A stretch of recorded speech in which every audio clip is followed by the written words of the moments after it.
This content is personal experience, not medical advice. Please consult a qualified healthcare professional. Guest views are their own. Kohler. Thank you, Dave. All right. Oh, so I'm not going to use a mic. Can everybody hear me? All right, good. Thank you. I hate mics. All right. So thank you, Dave, for having me, and thank you for having this amazing fruit festival here in Texas. I'm so glad to be here and sharing my knowledge with you guys. Oh, and I have a handout, so you could take one and then pass it along, because I'm going to share a lot of information with you guys, and I don't want you guys to like miss out on anything. So I've actually had a handout for you guys instead of like you having to go to a website or anything. And of course, I also have many videos online, like over, I don't know, 4,000 videos, I think now, covering various different topics, including gardening, the equipment, which I love a lot, and also, of course, eating a nutrient-dense, plant-based, minimally processed diet that's mostly raw for me anyways. So the first question I have is, I like to always get to know my audience a little bit, so then I could cater my talk to, you know, meet your guys' needs a little bit. How many people in here are 100% raw vegan, like no cooked food at all? All right, awesome. That's great. So you guys could leave. You guys don't need any what I'm talking about. I'm here for the rest of you guys. No. All right, so yeah, I live my life like 99.9% raw vegan for 25 years. Then I made some minor modifications, and I'm gonna, the word is minor there, you know, minor. And I'll be sharing that with you in my talk. And the other question is, how many people have followed me online and watched my videos already before? All right, good, a high percentage, but not everybody. All right, so I want to give you guys a brief story. Much like Dr. Sam, you know, I was having some health challenges when I was younger, and I had spinal meningitis when I was in my 20s, and I was hospitalized. It was the viral version of spinal meningitis, so the doctors had no treatment or cure for me, so I was literally hospitalized, and I asked the doctor, when will I get out of here? And he's like, you might not make it out of here, you know, and that's like, you know, no matter when that happens in your life, that's a scary place to be. Whereas, like, you know, this could be the end of your life, like right here, right now. So that really was like a big wake up call to me. You know, I thought about like, hey, I'm sick right now. I might not make it out alive. And then I thought about like, man, I didn't even get to make all this money that I'm supposed to make. Cause like everybody in society is like, we're focused on like making money, which is like supposed to be the goal. But as Dr. Sam talked about earlier, health is our greatest wealth. And I never really realized this until I got sick and almost lost what I learned to be the most valuable thing to me in the world, not any amount of money, because even if I had $1 million, I couldn't write the check, Mr. Doctor, $1 million, you know, void unless John walks out of here alive. He had no treatment for me. So that really like set some, you know, ideas in my mind that like, wow, health is my greatest wealth. And if I do get out of here, I need to figure out how to preserve my health and live as healthy as possible so that this does not happen again. Of course, I also had, you know, prayed or whatever you want to call it. And I had like a download that like, hey, you know, if I get out of here, I will live my life in service and share with others what I learned so that I could be healthy, because I want to give back. Because I thought about, if we're really not supposed to be focused on like making money in our life, like what are we supposed to do with our lives? Well, you know, and to me, it like was like live in service. And of course, yes, unfortunately, money is important in the society as it is set up that I'm not in complete agreement with. But, you know, everybody needs to make a living as well. But, you know, for me, it's very important to live in service. And that's why, you know, for the last 16 years, I put out at least a minimum of 3 videos a week on each of my YouTube channels. So I have literally like a wealth of knowledge that is available 24/7 for free without joining any subscription or any community that you guys could all watch.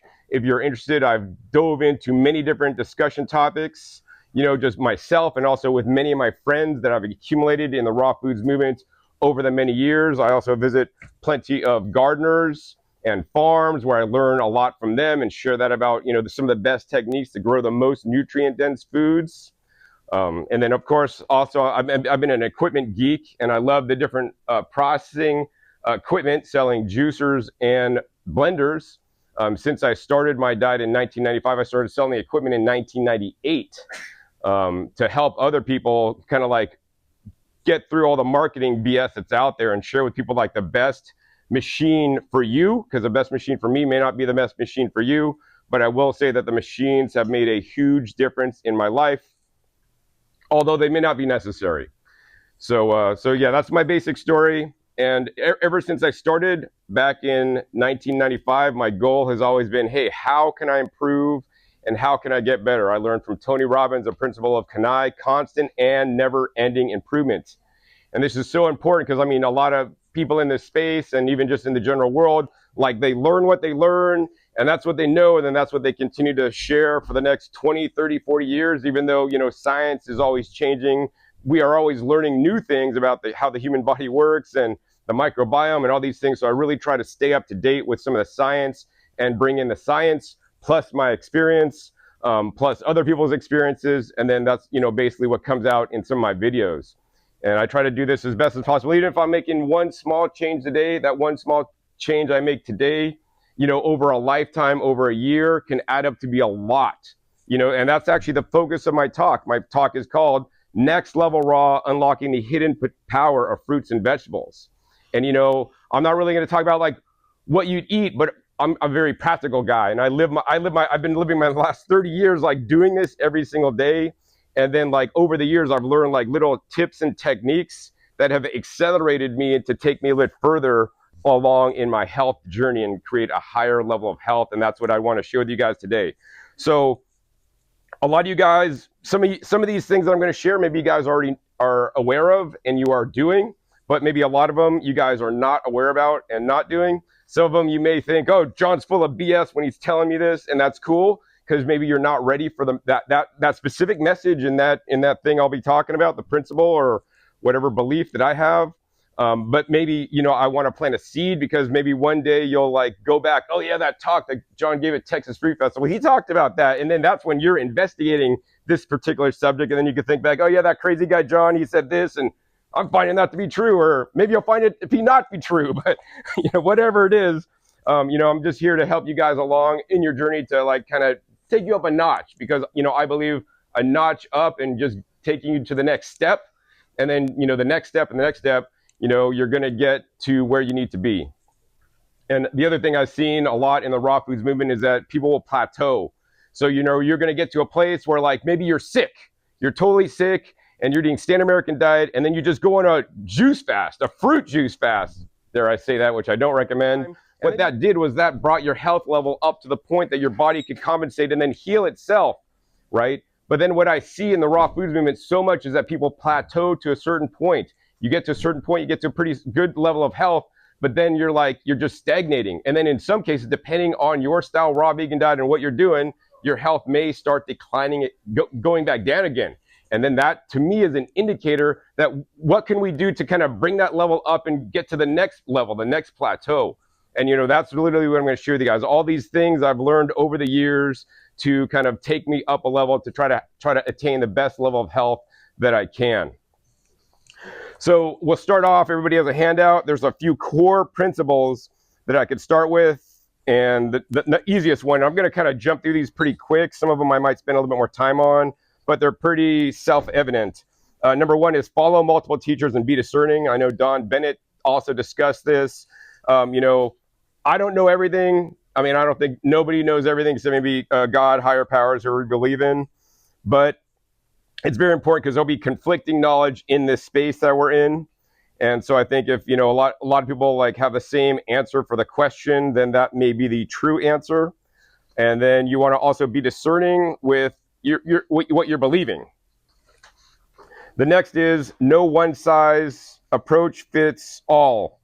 And that's very important, right? Just because a high fruit diet works for the singular, isolated case study person doesn't mean it's going to work for everybody. Because I know a lot of people like will idolize certain people that eat an all fruit diet and want to inspire to be like them. And for them, it works. But for, you know, many others that I've seen in the past, it doesn't work. So we all are different and you need to adjust to your body and make adjustments according to you. This one's very important to me. Don't just trust on feeling great. I want you guys to get evidence that you're doing well. You know, getting blood tests, working with a, you know, natural doctor or medical doctor or people within the movement that do blood tests and can diagnose them for you and see where you are maybe not doing so great. I've also gotten things like microbiome tests, and I have that publicly available on my YouTube channel. If you're interested, they basically will tell you the kind of bacteria that you have living inside you. And that was really an eye-opener for me. And, you know, there's a whole new side of healing people with basically just changing what they're eating, because what you're eating is going to influence your microbiome. Of course, if you're eating a standard American diet, too many animal foods, that's going to really wreck your microbiome.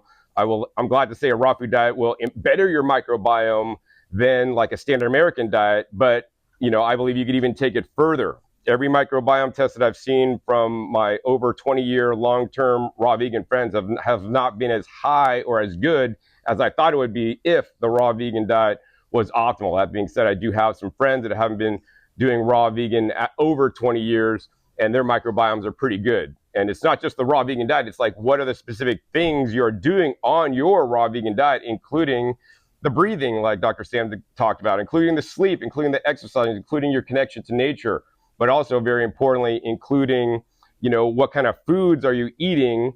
Because in raw vegan, I mean, we think a lot about like, we're going to eat the foods that are easiest for us to digest, you know, which I would agree. Fruits are super easy to digest.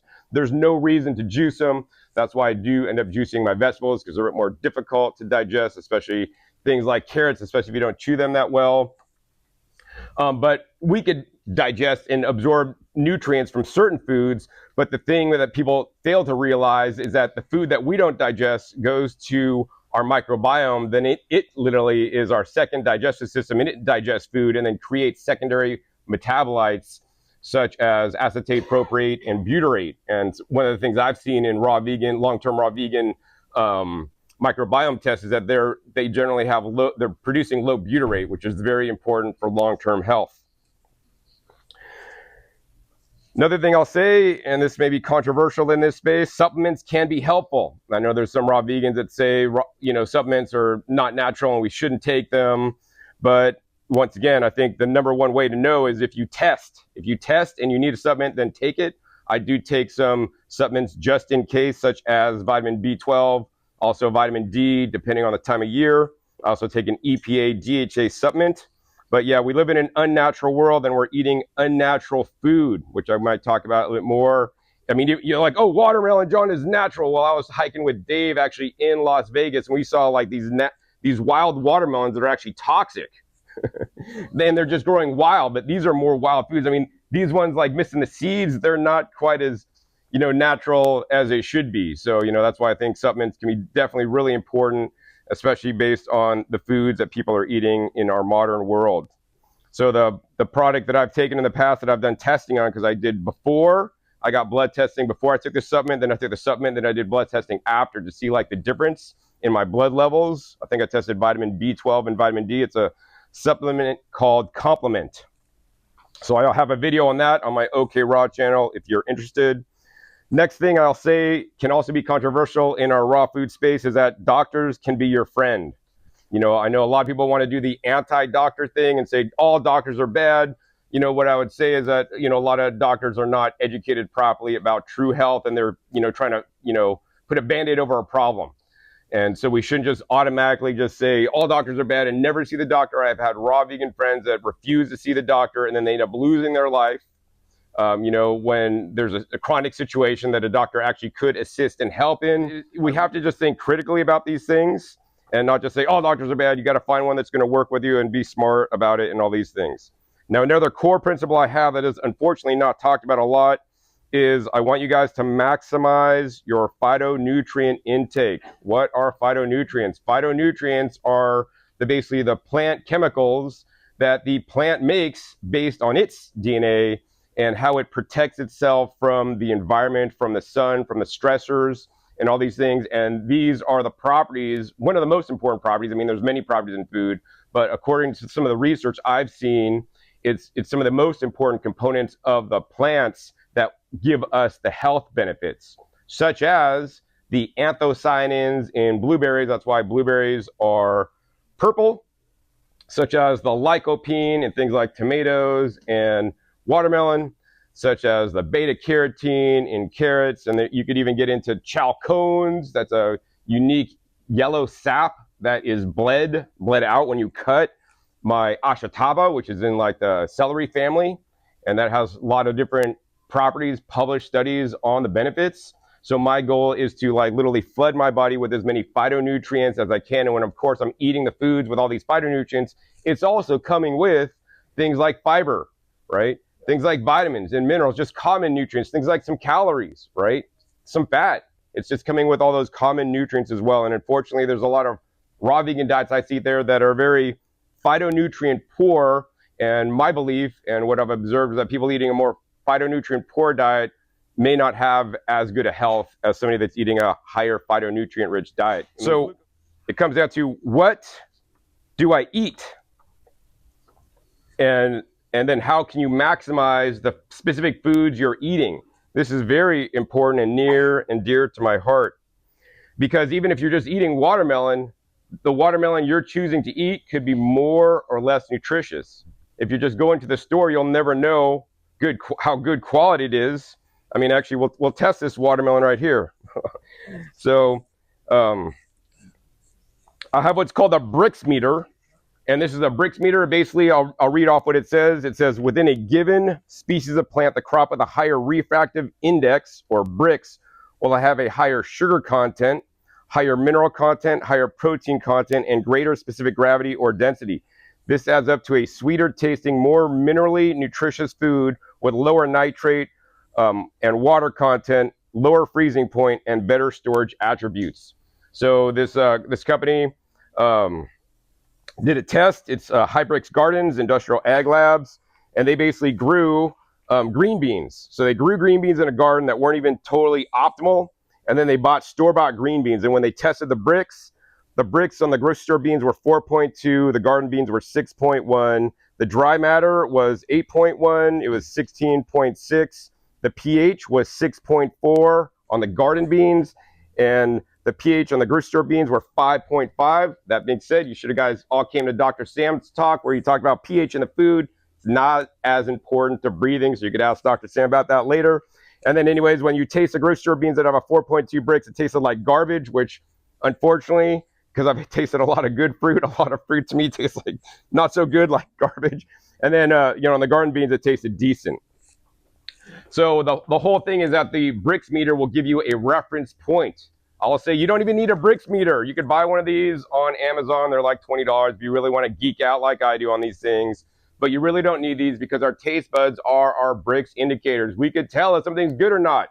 The problem is, if you've never had good tasting fruit or high quality fruit, you don't know what good is. I mean, I've got in arguments with past girlfriends before that, like, she's like, this is a good peach. I'm like, this is not a good peach.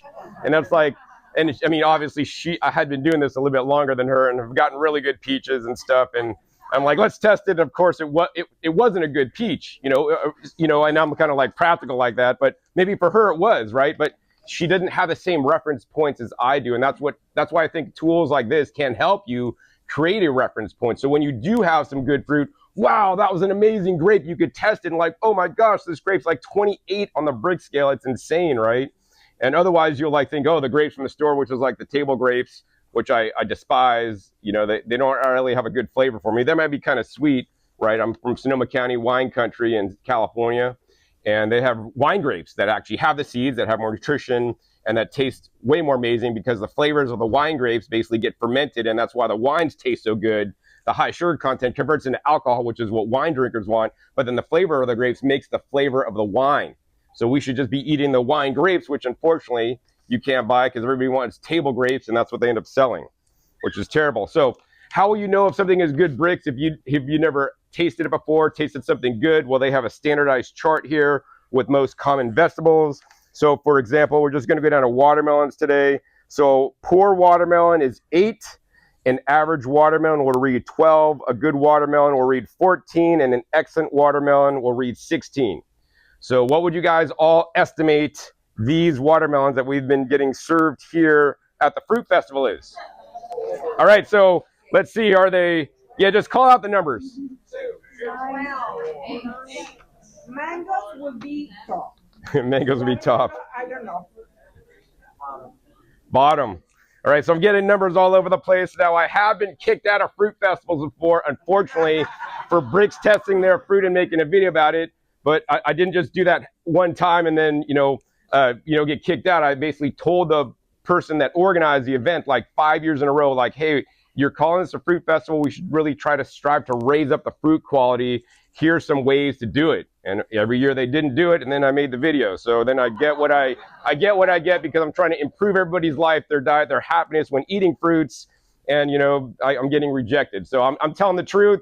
I'm glad Dave is open to me sharing all this information and always trying to improve. I've actually, you know, I help coach him to where to get the produce. And you know, I want to give a round of applause for Dave. He drove, I think, several hours, like, to the produce terminal. He bought 6,000 pounds of fruit, which I told him, like, that's probably, I told him he probably bought about double as much as I recommended. So I'll probably have about half as much left. But he's gone through so much to make this event happen. So I appreciate him so much.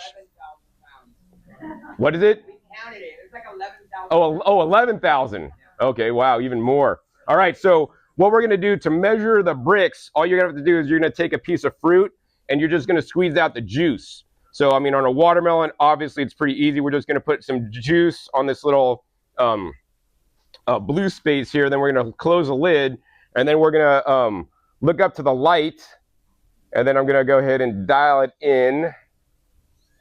And so this is about 9.5. So we'll send this around so everybody can see and see what the Brix meter looks like. We'll start over on this side. And then, you know, every fruit may be a little bit different, but in general, you know, if it's like from the same grower, picked at the same time, they're generally going to be within a few points of each other, right? So what was the? Yeah, so the scale is a poor watermelon is 8, an average watermelon is 12, a good watermelon is 14, an excellent watermelon is 16. So I will basically say that this is 9.5. This watermelon could be improved.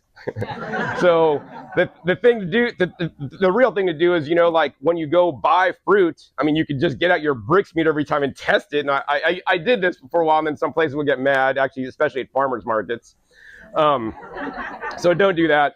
But like the other thing you could do is if you have a reference point, you can just taste it and know like this is not a good watermelon. So like what I'd say, you know, for home or even for like a large event like this, if like Dave brought a Brix meter, or I told one of the things I told him was like, before you buy the fruit, sample one piece so you know how good it is, and then you can make the decision choice like, should you buy this or not? And Whole Foods, I mean, they used to do this, I don't know, since they got bought out by Amazon, you could ask the produce guy at Whole Foods, like, hey, can I try a sample of this? And before they're owned by Whole Foods, by Amazon, I know they would actually be obligated to cut it open and let you try it. So then you could like, you know, but of course, I mean, a lot of stores, you could buy the produce and then you taste it, it tastes garbage, bring it back and get a refund on it, right? That's a little bit of extra work, but I mean, these are the ways if you're just buying industrial grown produce, you're seeing the differential. So it's all like, it goes from white and then it goes into the blue. And besides the differential part, when I send that around, it'll go from literally like white to blue instead of black and white. The other thing you want to look for is at that demarcation line, you want to look for cloudiness. When the demarcation line has some cloudiness, that generally means there's a little bit more mineral content in that food. And, you know, like Don Bennett talked about, you know, industrial farmers are generally adding 3 main minerals, but they can add up to 16 minerals that are required for plant growth. Meanwhile, you know, I add up to 90 minerals in my garden through things like rock dust and through ocean solids. But yeah, so anyways, the goal is to source higher quality produce. If you have an awareness of the produce quality, then you could source it higher. So the question is, how can you source higher quality produce? Well, maybe you could go to a different store. You could get a different brand of watermelon that has a different brand sticker. Maybe you'll find, oh, that sticker with that brand always tastes good. Like right now they have the California Keep mangoes that are being sold at Whole Foods that are organic, that those mangoes are generally like they're some of the best mangoes that you could get all year in the store because they're not hot water dipped or irradiated like many of the mangoes you may buy. The other thing, of course, is to go to farmers markets and visit farms near you. I mean, I went to the farmers market. I went to 2 farmers market yesterday before the event, and I was really sad to see that there's more like vendors selling like meat than any other farmers market I've ever been to. And there's like, the only fruits I found there, like sweet fruits, was like, there was a couple people selling watermelon and one person selling apples. So I was like, man, it would kind of I wouldn't be doing good if I lived here. You'd have to have your own trees, but yet I've had friends at this event, you know, give me like persimmons straight off their tree that were some of the best fruit I've had so far since I've been here. So, I mean, growing your own food is super important. But yeah, if you can't grow your own food, minimally support local farmers and ask them questions and get to know their growing process. Generally, they're going to have higher quality food than just buying at the grocery store. And of course, I also encourage everybody to buy organic in general, but not always. Organic will be more nutritious than conventionally grown produce, and not to mention that it's more nutritious because, generally if they're not spraying, then the plants will have to make more of the plant phytochemicals to defend itself from the environment, from stressors, from pests and whatnot. Than conventionally grown stuff that's like highly sprayed. Not to say that organic stuff can also be sprayed, but the main thing is also when you're eating organic, you're not getting man-made chemicals, and especially things like insecticides that are usually like nervous system toxins, and that's how they usually kill the bugs. So it also, in my opinion, will affect our nervous system as well. And if you want to write your questions down and hold all questions to the end, I will definitely have a Q&A at the end. And I encourage everybody to avoid industrial agriculture as much as possible. I mean, I know Don Bennett said, oh, John grows like 100% of his food. So I grow like almost 100% of the leafy greens and vegetables I eat. And also this changes depending on the time of year and what garden I'm in. I mean, there's days where I could grow 100% of what I'm eating because I'm eating my vegetables and fruits out of my garden. In my Las Vegas garden, I have like a lot of fig trees, so I can make meals out of figs and some kumquats. In my California garden, I have many more fruit trees and other vegetable plants. And then in my Puerto Rico farm that I'm starting to plant all kinds of fruit trees. I have some existing fruit trees, and I'm planting a lot of perennial vegetables that'll basically grow like a tree, and you can just pick the leaves off of year round and eat. So I'm, and like I've been doing this for a long time, and it's hard to even grow this much food. And I know a lot of you guys haven't grown anything, so even if you've never grown anything before, it's not about an all or nothing journey, right? Put in a small 4-foot by 4-foot raised bed. Grow things in a little pot on your windowsill, right? One step at a time, by the inches a cinch, by the yard it's hard. The other thing I'll say is that you could also grow sprouts and microgreens indoors, even if you don't have garden space outside. So you could take some responsibility for the food you eat and become a producer instead of a consumer in our consumerism society that I don't necessarily agree with, but I live in. And the more you can produce something yourself, the less you're consuming, and the less that somebody else on the other side of the world needs to produce something.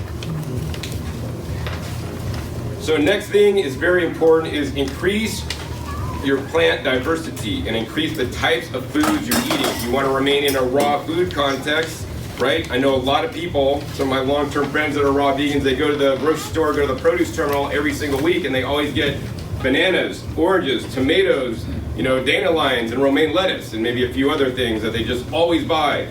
And I encourage you guys to eat seasonally, because generally if something's in season, then it's going to cost less money. Also, that's going to also encourage you guys to rotate your diet. That's very important, to always eat different things. I don't eat bananas year round. It's actually rare I eat bananas because I really don't like the flavor of Cavendish bananas, which are the main banana. My goal is this is how I eat at home actually. I eat, number one, primarily my food comes from my garden first. So like every day I think, what can I eat in my garden today? How can I make as much meals out of my garden today? I could do, right now I have like unlimited greens. It's insane how many greens I have, like coming out of my ears, coming out of everywhere. So I could be juicing my greens, I could be vacuum blending my greens, I could be eating them raw in salads, I could make them into like a raw vegan soup, I could steam them and eat my greens. And then the next thing is, where am I going to get my fruits from? So my fruits preferably come from the local farms. So I visit the local farms, 2 farms in my area that I visit every week in the season. And I've been eating a lot of like stone fruits this time of year. We still have some plums hanging on. The apples are coming into season. We got Asian pears and regular pears, pomegranates, and hopefully when I get back from this trip, we'll be having persimmons. And then I basically buy them out of persimmons because I only have a few trees. And then like I store them in my fridge for several weeks because they're my favorite fruit. And then, if I don't have enough fruit from them, then the third option is then I go to like the health food stores and buy organic produce. And here's a big tip that just saved you guys a lot of money. If you guys have a natural grocers, I know you guys have natural grocers here in Austin, Texas, but I go to natural grocers every week. And at natural grocers, they have a produce section. It's all organic, so definitely support natural grocers because they have an all organic produce section. You don't have to ask them if it's organic or not because it's all organic at their store. And what they do is when the produce people are picking off all the bad apples, you know, that has a bad spot or the bad greens, they put it in a bin below the cart. And most of those stores would never give those to you. They would just basically throw them away or hopefully get them composted industrially. But Natural Grocers has a policy where they basically, if you ask them, the produce manager person or the produce person, hey, do you have compost this week, right? The compost to them is all the things that had one bad spot, one watermelon that was a bit soft or whatever, and they'll give it to you for free. Now I encourage you guys, if you're asking for compost, that you actually compost it yourself. I do compost a lot of it myself because I get it home, I go through all of it. All the leafy greens are trash because they don't store well, they're going nasty, yeah, it's really gross. I would never eat like old greens. But then like I got like this last batch, I got like 4 personal watermelons, I got like 2 cantaloupes, they're soft, or one had like a bad spot on it, cut out the bad spot, because normally I overbuy fruit anyways and there's gonna be a bad spot anyways.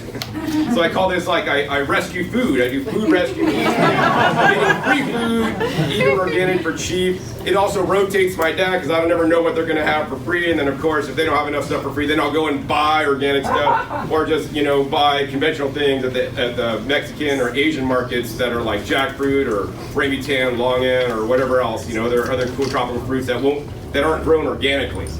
Okay, so I mean that's how I live my life. And of course, I use all the compost to make soil for my garden that then I can enrich my garden full of the nutrients from the organic produce. So, but yeah, so as to plant diversity, I want you guys to seek out new fruits. I know I really was a proponent of getting Dave to get cactus fruits. How many people have tried cactus fruits at this event? For the first time. Yeah, so like a lot of people don't know what cactus fruits are, and they're one of my favorite fruits. The prickly pears. Prickly pears, cactus fruits, also called tunas. But yeah, they're amazing. They're one of my favorite fruits. They're in season right now this time of year. They're more like a wild fruit, and you can swallow the seeds on those. I tend to juice it a lot. The seeds will just go right through you. But I encourage you guys to, try new fruits. Everybody always tries to buy the common fruits that they know and love, but there's so many amazing different fruits out there, especially tropical fruits, but even fruits like the pawpaw that is actually just coming in season. I bought some in California, but I know all over the country here, in this part of the country, they're maybe available soon or already. I don't know, but they're amazing fruits too. And then different kinds of berries, and so to me it's really sad when I go into like Whole Foods or any kind of market that has like a produce section, and it's like, okay, you see like a huge variety, or you think you see a huge variety, like there's 240 different kinds of fruits and vegetables they have, but like in the world there's so many more varieties of fruits and vegetables that the store will never sell because some of them don't travel or ship well. Like in a store it's going to be very rare, even unheard of, that you could find fresh mulberries in a store, because once you pick the mulberry, within like a day it's just mush and it's going bad. And there's so many other fruits that are highly perishable. You like pawpaws, you won't find pawpaws in store because they bruise super easily also. And these are the fruits that I really enjoy and love. Some of them I grow myself, such as the sweet gomi fruit. They're like little small, they look like little small cherries on the tree, and they're a little bit tart and bitter. And when they get fully ripe, then they're less bitter, but they're full of good nutrition, and especially they're deeply pigmented. So, and also grow loquats. Loquats is another food that maybe you could find in some Asian markets sometimes, but they're like a Asian fruit that is very seedy and generally has less flesh on it, and they're like they look like a little apricot, and they're like delicious. So it's like we're really getting a small subset of the fruit that we could be eating if you want to grow your own, or maybe reach out to local farmers that would have some of these things that I've mentioned at a farmer's market. And of course, there's going to be a lot more vegetables than you guys are eating. I know some people restrict their vegetables, like, oh, romaine's the only leafy green I eat. I encourage everybody to eat all different kinds of leafy greens. Especially in my summer garden, I have so many exotic leafy greens that money can't buy. And here's a real big tip that nobody's probably ever told you or you thought about before. But when you go to the grocery store, they have all the leafy greens, like, in the refrigerated case, and they're also watering it to kind of keep it moist so it doesn't dehydrate and dry out. But if you think about it, all the greens they have at a standard grocery store are all the leafy greens that I could grow in the fall and winter time, many of which can handle getting freezing temperatures and then thaw out and still be okay and alive in my garden, right? So they're growing what will stay fresh on the shelf, Meanwhile, some of the tropical leafy greens that I grow, like actually, I saw a hemp farmer actually 2 weeks ago at the farmer's market near me. And I'm like, why don't you're a hemp farmer selling the non-psychoactive hemp. He was selling peppers that he grew with the hemp mulch and hemp compost. But I'm like, why don't you sell the hemp leaves? He's like, man, if I harvest the hemp leaves, they look like crap because they wilt so fast. There's a lot of leafy greens, tropical leafy greens, that hate the cold. I mean, when my garden gets below 40 degrees, like a lot of my summer leafy greens that I grow that love the heat, love over 100 degrees. We had over 77 days of 100 degrees in Las Vegas this year. They're gone. They're just checking out. So you can't harvest these, put them in a box, put them on a truck, and then ship them long distances. So we're really eating a small variety of food that we could be eating based on what you're buying at the grocery store. But when you choose to grow your own food, you can grow some of these heat-tolerant foods that love the heat but hate the cold. And I mean, these are the tropical vegetables. Some people in our lifestyle will say, tropical fruits are the best fruits for us because we originated in the tropics, right? And I'm not going to dispute that, but what I will dispute is that if we're eating tropical fruits, we should also be eating tropical vegetables. We should just eat lettuce, which is a non-tropical vegetable. So some of these things, I just kind of realized over the years, whoa. So if you live in the tropics, you can grow these tropical vegetable plants, perennial vegetables, year-round. So in Las Vegas, because it gets cold, I lose them in the winter. Then I plant all the winter vegetables, which is all the ones I could buy in the store. And in the summertime, I'm not eating the ones out of the store. I'm eating the ones out of my garden, which I normally wouldn't have access to unless I was on my property in Puerto Rico, where I'm actually at the end of the season in Vegas, before my plants get too cold and lose their lives. I'll basically uproot them, I'll put it in my luggage, and I'll take them to Puerto Rico, and then they go on a forever vacation. Get to put my garden in Puerto Rico, and then they live out their lives and grow me lots more food. And so I part them off with over 100-degree days, and then they get to literally go on vacation in the tropics where it's 80 degrees and getting rained on, regulated by nature and in the sun. So I really enjoyed that too. And plus, I'm keeping my plants alive, which I also appreciate. Of course, if you want to stay raw, you can also increase your diversity besides fruits and vegetables. Oh, and on the vegetables, if you don't grow them yourself, don't be too scared. You could go to most Asian markets. Most Asian markets have a much higher percentage of more tropical vegetables that tend to spoil very quickly, but they have to bring them in more often so that you can expand your diversity of vegetables. There are so many of them. Most Asian vegetables can be eaten raw. There are a few that do need to be cooked because they can be toxic. So, do research if you choose to buy new, leafy greens that you aren't familiar with. Of course, I also eat cooked beans, but if you want to stay raw, you could sprout beans, which are very important to expand your diversity, because we're often taught in our raw vegan lifestyle that for your calories, you're either getting it from fat or from fruit. And I went to the raw vegan restaurant here in town, and that day I was getting my calories from fat, and I did not feel that good the next day.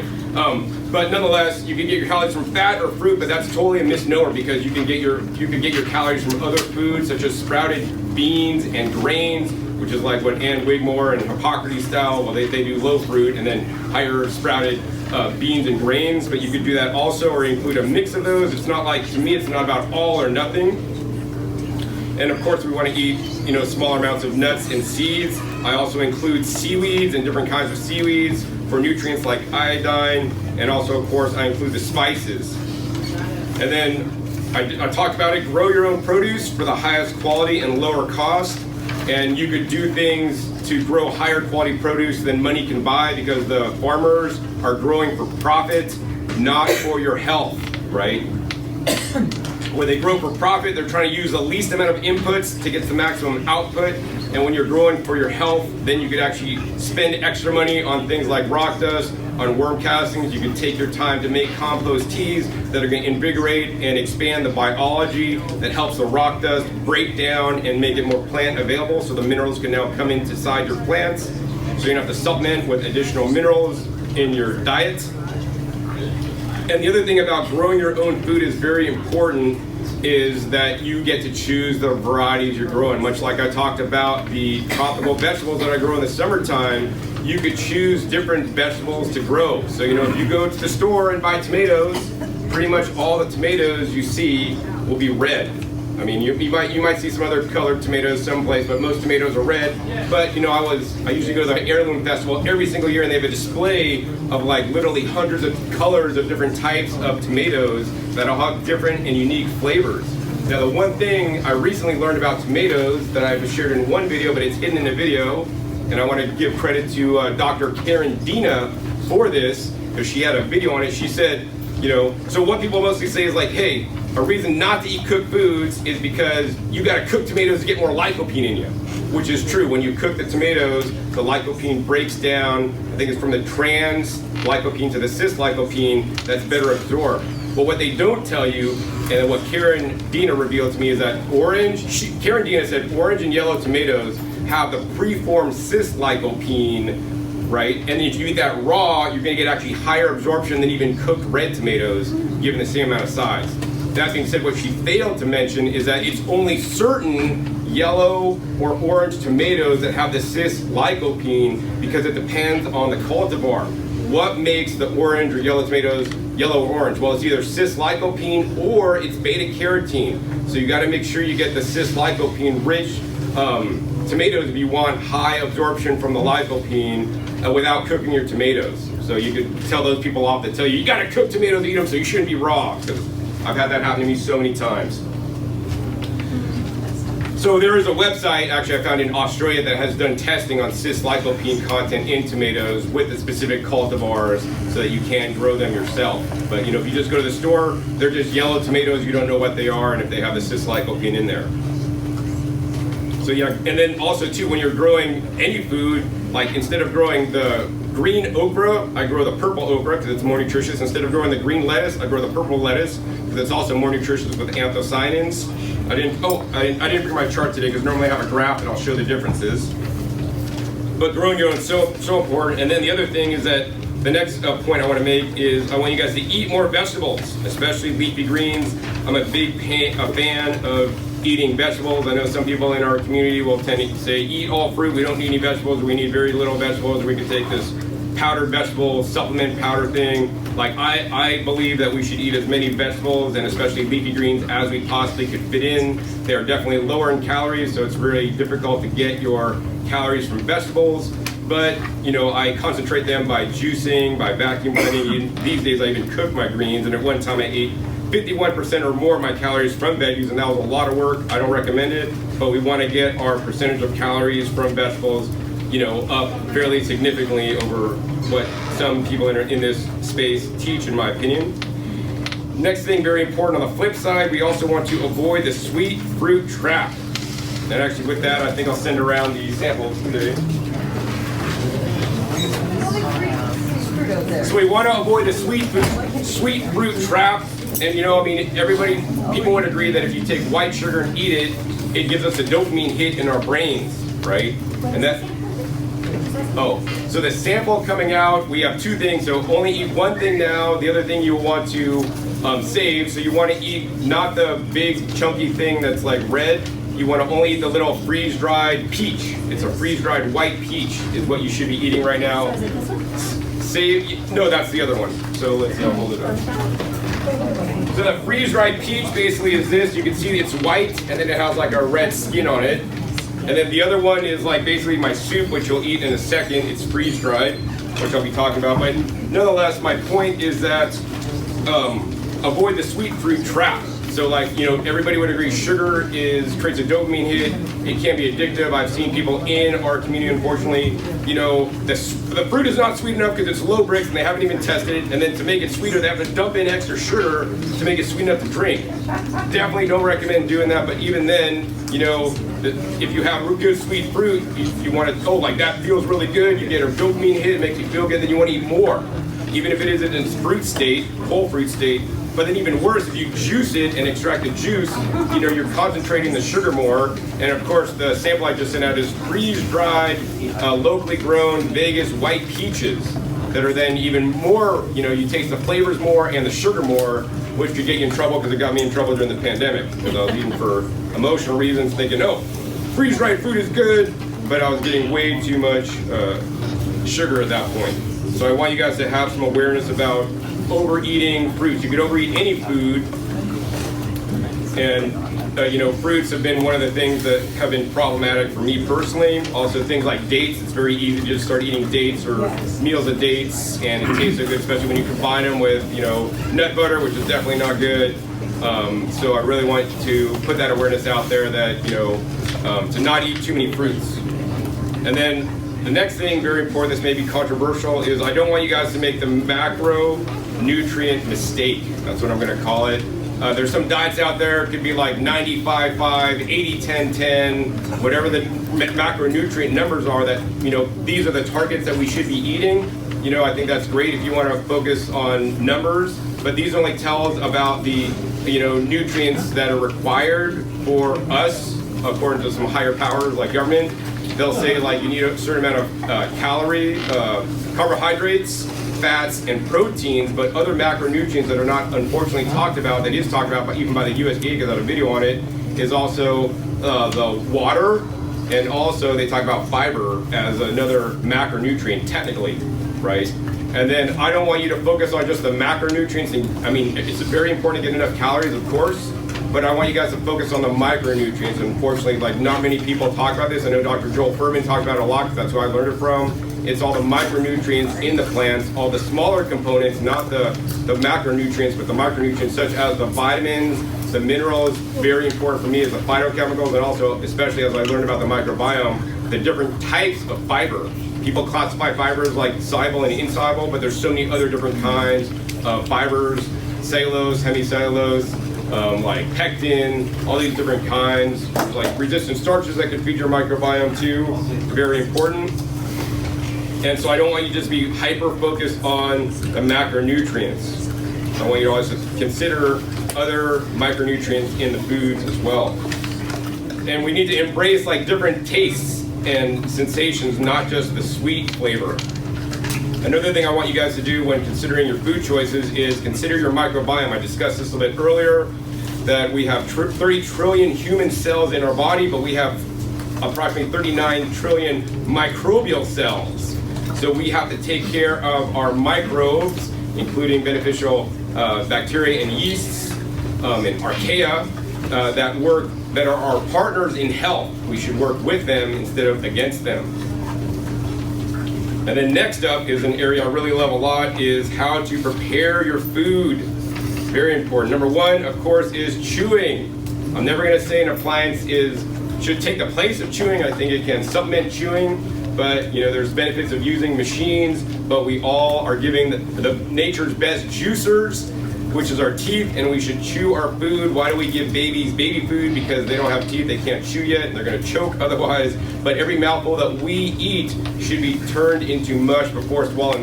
This way we create the most surface area so that our bodies and our microbiome could get the best benefit from the food. That being said, I'll say that some appliances can do a better job than our teeth to break open cell walls and make nutrients more bioavailable to us.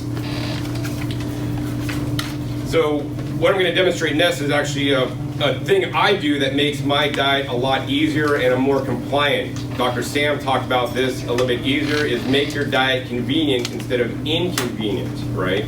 So I know a lot of people work, and I mean, I'm very busy doing everything I'm doing, but one of the things I like to do is I like to do batch food preparation. And before I had basically a vacuum sealing of food, if you made a salad and then tried to store the salad all week in your fridge, it would get soggy, it would get limp, it'd start to taste funny and off, and it could go bad, right? I could make a huge salad or a raw soup or whatever. I store it in these mason jars with a vacuum lid, removing 80 to 85% of the oxygen, and I basically make a big batch like one day a week. I mean, my day isn't Saturday or Sunday like some people, if you're working during the week. I do whatever day I'm available, but then I could store, 5 jars of this, of my salad, and every day I made it convenient, because when I'm hungry, I don't have to like pick stuff from my garden, chop it all up, make a dressing, then I get to sit down and eat, which is better. I agree, it's better to make your stuff fresh every day if you have the time. But I'm so busy that like I'm not gonna do that every day, so I can just basically have jars packed with salad, or actually have 2 jars of raw vegan soup. Actually, that's the other one if you got antsy and already tasted it. Maybe don't taste it yet, but I have 2 jars of raw vegan soup that I made like 2 days before I left, and when I come back, it'll be like the 8th day that I've stored this soup that'll still be good inside my mason jar. John, if you only use half that jar, do you have to vacuum seal it again? Yes, so I'll take questions at the end, but the question was, if you only fill half this jar and you take something out, should you vacuum seal it in? Absolutely, but then even better than that, if you're only going to fill half the jar, or only use half the jar, you shouldn't even pack it in this size jar. You should pack it in a half-size jar. You want to pack it in a half-size jar so that when you take off the lid, you eat the whole thing, so you don't have to repack it, because when you open it up, you're exposing it to oxygen, and then that second half is going to degrade faster than if you just did it the first time the right way and then open the whole thing and drink it. So whether you want to get the 16-ounce jars, or for my dad, I make them like 8-ounce jars of like half full with like the healthy food I make for them. It's very important to do that. So yeah, so actually what I wanted to demonstrate real quick is we're just going to demonstrate a little bit of that. So we're just going to use the vacuum blender, which I'm going to talk about in a second.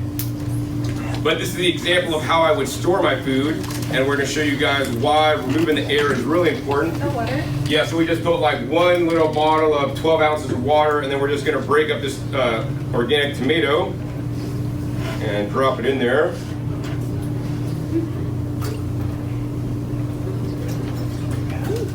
Then we're going to put it in the blender. Now this time we're just going to start the blender with no vacuum or anything. So we're just going to go ahead and hit the blend button.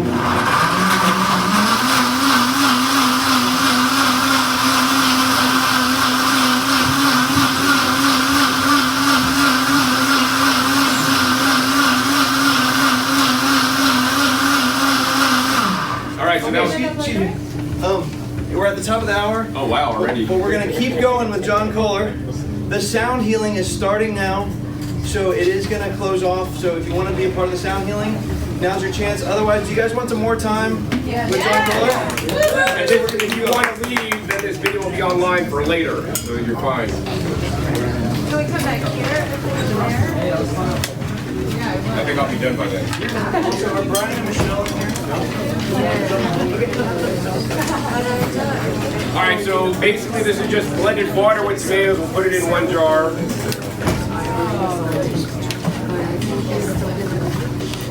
And then we're going to do the same water and tomatoes, but instead of just blending it and adding in all the air, we're going to add in, we're going to take out the oxygen before we blend.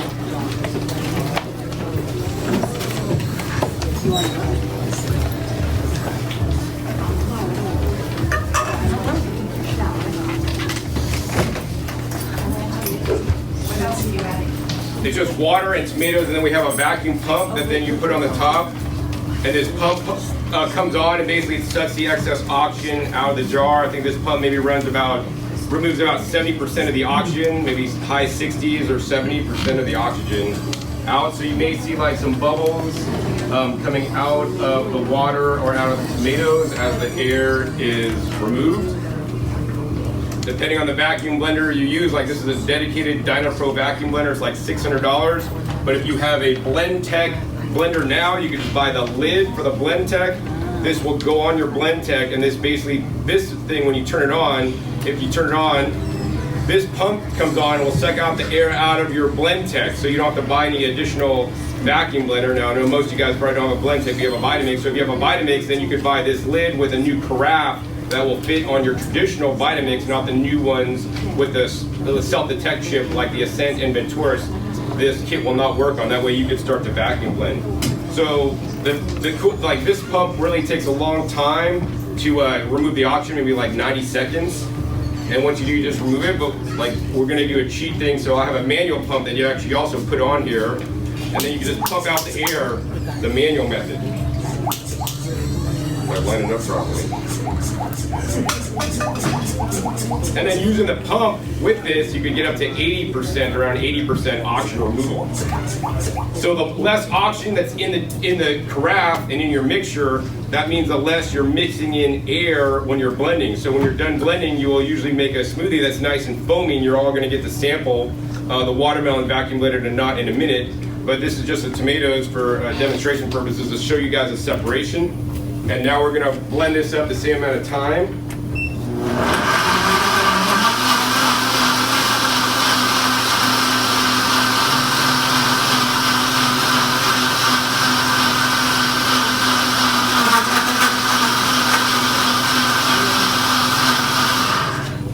And then when you're done with this, you're gonna basically pull this tab. You can hear the air rush back in.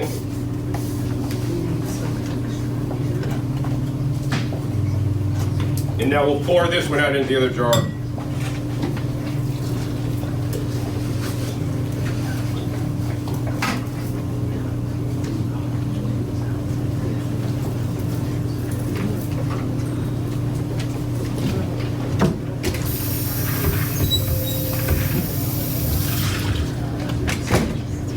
All right, so generally what happens is with the vacuum blended one, it'll separate maybe not at all or much less quickly than the other one. Also, generally it'll have more air in there. So once you make a smoothie or a juice or whatever, even the food, you could put it in here and then you'll basically use the pump to suck out the extra oxygen in the head space, but also you remove the oxygen in the dissolved oxygen in the mixture itself. So if I keep pumping, I'm literally just gonna start pumping the air bubbles out the top. And for some reason it looks like maybe this one put a little bit more air in than usual. But nonetheless, and then on these lids, they have a little divot that will be indented if you have it vacuum sealed. I didn't pull anywhere near 80 because you got to keep doing it multiple times. But that's how it works. So I would store things like up to a week like that, my juices and vacuum blended smoothies. So yeah, I like to batch prep my food and then vacuum store it with the Pure MVP vacuum pump. I have a link online where to buy it, and I have more videos on my YouTube channel sharing how to do that and demonstrating it. I also recommend slow juicing or vacuum juicing. So slow juicing using a slow juicer that runs at a low RPM. But the best method, even besides even buying a juicer, is actually buying a blender. You can then blend up your mixture under vacuum without the oxygen, and the blenders are more efficient than a slow juicer because it basically grinds up and blows open more cell walls than a juicer does. That's number one, and it's doing it in an oxygen deprived environment, which the slow juicers are in atmospheric air and still adding some air in even if it's running at a slow RPM. And then you take it and put it through Alexa's bag, which is a special nut milk bag. I've tested them all to find the best one. That you pour that out and then squeeze it out. So now you've grounded it the best, and now through the bag that has a small pore size and small holes, it lets a lot of the nutrients through and just retains the fiber. Whereas if you're using like a Norwalk juicer that has a press, that cloth, it leaves a lot of nutrients like in the press cloth behind, not in the juice. And so that would be the best way to juice is by using a vacuum juicing technique. There's no vacuum juicers out yet. And I only recommend juicing leafy greens, vegetables, and non-sweet fruits. I don't recommend juicing fruits any longer like I used to do. Next up, we want to vacuum blend things. So actually now we're going to do a vacuum blending demo here. So first we're going to put the watermelons in the vacuum blender. This is just plain watermelon, just cut up.